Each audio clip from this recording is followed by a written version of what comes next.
Grant, so, I mean, we're talking about the Niners personnel, wide receivers. Brandon Aiyuk's obviously the most interesting name for anybody that wants to follow, watch, they care about the Niners. I mean, last year we saw this 49er team turn Deebo Samuel into what he eventually turned into. It's pretty clear he's their solidified number one guy.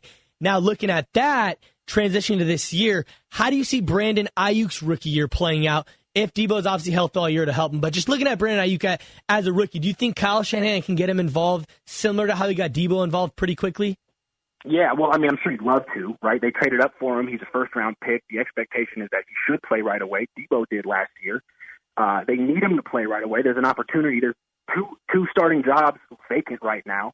It just seems like a lot to ask, though. I mean, he was a one-year starter in college. There's no mini camps, no OTAs. He has to learn his entire Kyle Shanahan offense through Zoom. Could you do that? I don't think I could do that.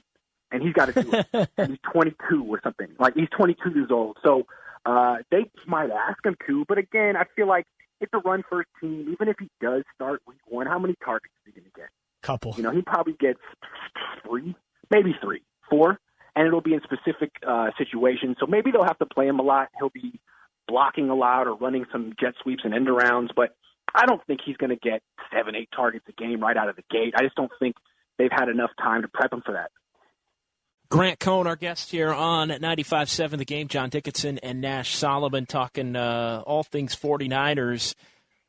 How big is the Deebo Samuel injury, considering the fact that the 49ers no longer have Emmanuel Sanders? And I know they like Hurd. I know they like Taylor. I know there's going to be a lot of focus on Aiyuk coming in. But how big of a deal is it if, let's say, Deebo Samuel has to miss 4 games? Oh, I think it's a big deal. I mean, not that they'll lose without him. I just think it means that they'll have to change.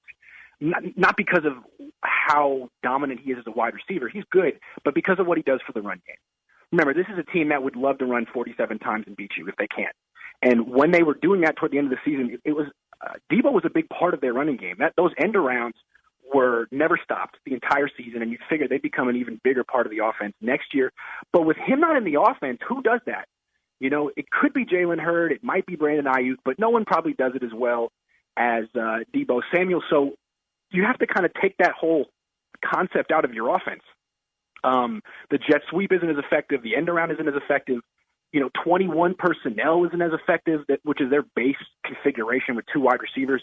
They might kind of need to go to like a secondary offense for a month, which could work. I mean, there's so many different ways they can beat you, but they might want to try like 2 tight ends, 2 running backs, and 1 wide receiver. And you can't do as much end arounds and stuff, but you can really beat people up the way that Harbaugh's teams used to do it with Delaney Walker and Vernon Davis and Bruce Miller. I mean, why not? The Niners have the personnel for it. You can switch up and beat people a different way.